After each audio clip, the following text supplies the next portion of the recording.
Hello. Today I'm going to be reviewing the new film adaptation of the very, very, very old musical Les Miserables. But first, a little sing-along. Welcome to 19th century France, where everyone has an English accent. And all the chorus boys have cholera, but the leads are fucking gorgeous.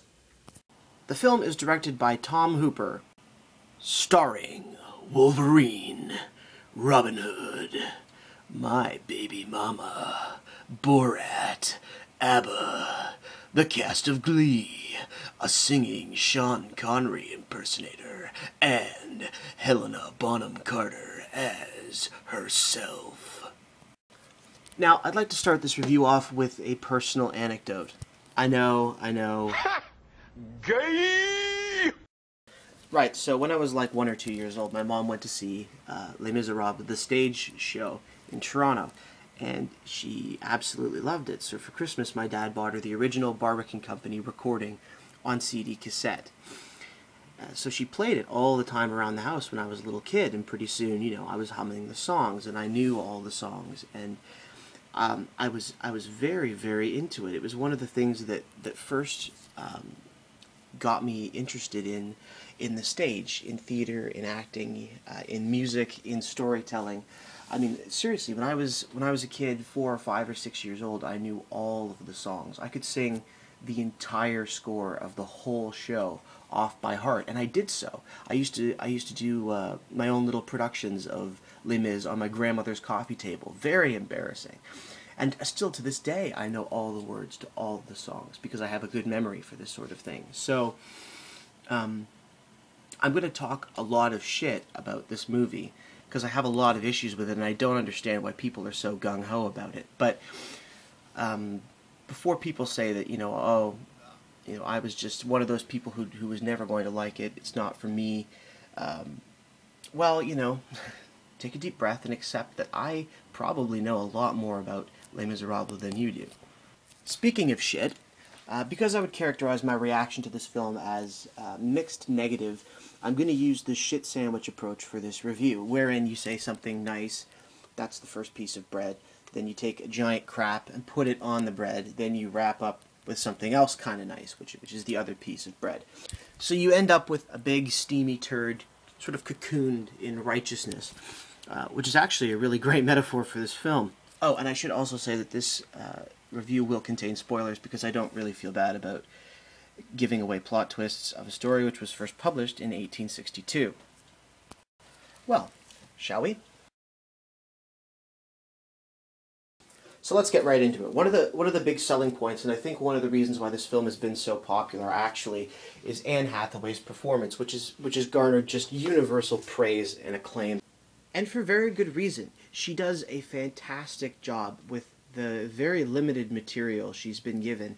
And I will go off a little bit later about how crappy the material she's been given is. But she does as much with what she has as it is possible to do. On top of which you really have to respect the sacrifices she makes with her body for this performance. Also, musically, I would say that Anne Hathaway is probably the only pleasant surprise we get in this film.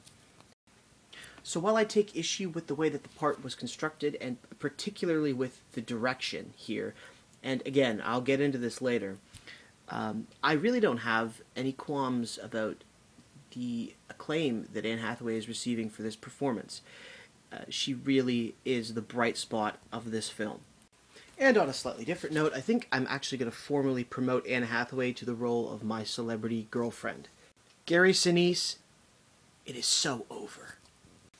One of the other highlights of the film for me was just how beautiful a lot of the settings were, particularly at the beginning of the film. Ultimately, the film was visually stimulating, and that is important to a certain extent. Another big check plus for me is the fact that the score of the musical wasn't completely decimated in the adaptation. It was mutilated.